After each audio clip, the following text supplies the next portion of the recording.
Well, so people are probably wondering what happened to a few videos. I'll obviously get into that later on in the review, but for those who want to know, basically I wasn't really happy with how I reviewed some of the previous games of this series and a few other videos, so I decided to make another attempt at them. So please enjoy this review of Grand Theft Auto 5. And for anyone who's hyped for GTA 6, I sincerely hope you enjoyed the game, because I'm definitely looking forward to it. So, we're in the, twilight years of GTA 5. So, how good was this game? Obviously, if you're taking a look through this channel, you're probably going to realize that I had a lot of respect for this game. I still do. I still think GTA 5 is probably one of the best games that's come out in the last 10 years.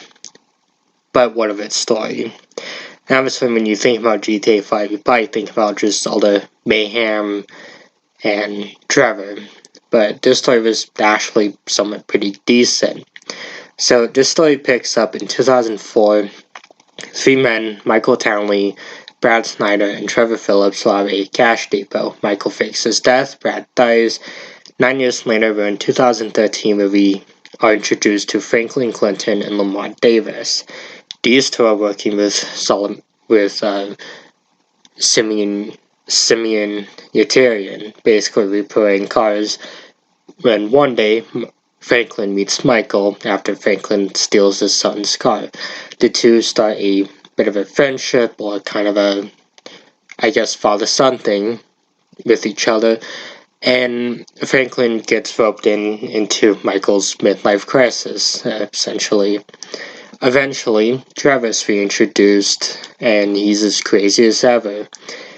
And that's pretty much like most of the story. It's just them going on heists, Michael kind of screwing up his life, his family leaves him, and he's working with the FIB.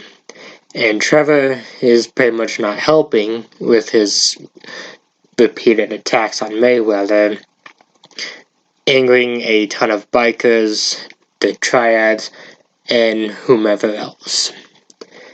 Eventually, it hits the fan as, after quite a few successful heists and nearly avoiding death from Steve Haynes after his career is kind of going down the shitter, Franklin has to make a choice. Kill Michael, kill Trevor, or try and save them both. Obviously, he has to kill Michael for Devin Weston. He has to kill Trevor for the FIB, and basically would just save them because, that's Franklin. Franklin's kind of not the guy who's gonna screw over everyone else. So, of course, obviously, the three endings affect the outcome for the rest of the story. Obviously, if Michael or Trevor die, you lose access to their money. Well, actually, no, you lose access to Michael's money. Trevor's money gets split, while you lose access to the Strangers and Freaks missions, weapons, and any cars they had. It also isn't really a satisfying ending, so most people normally go with ending C, which has them pretty much take out everyone who's ever messed with them, including Steve Haynes, Devin Weston, Stretch, and Tao and Wei Chang.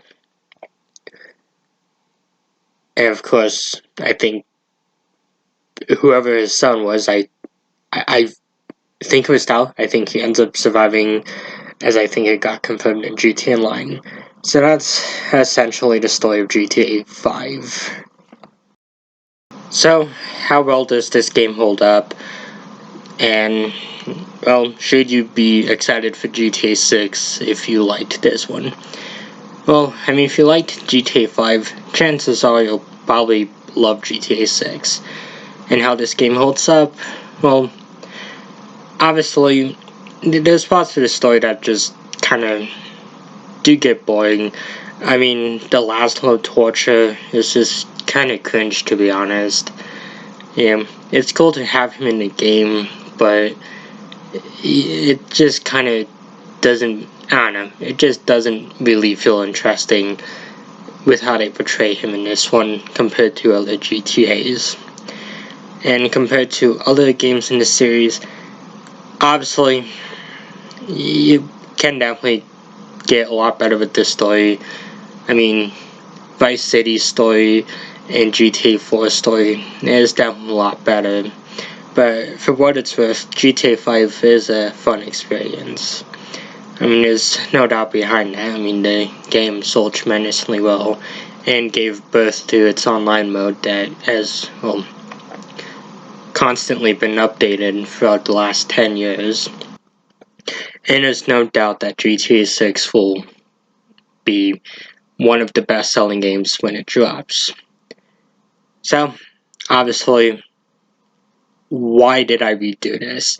Now, obviously, for those who are done with the review portion, well, done watching this is pretty much just why it's re-uploaded, so you're not going to be missing much from here on out. Basically, I wanted to redo some of these reviews because I felt like I might have been a little too harsh on some of the previous games I've reviewed, and, I kind of can't really find the right words to really do these reviews, so hence that's why these ones kept being taken down. I do look forward to reviewing the other GTA games, and of course what I mean by that is I will be covering up to GTA 3, as I don't plan to review 1 or 2, but I will also be re-reviewing the Red Dead games. Well, Red Dead 1 and 2, as well with the Call of Duty games. I'm also debating about checking out some of the games that might have been on the games I gave up on video. So, obviously, that's kind of, well, all I have for today. So, until then, goodbye. Thank you all for watching, and, stay tuned in for new content.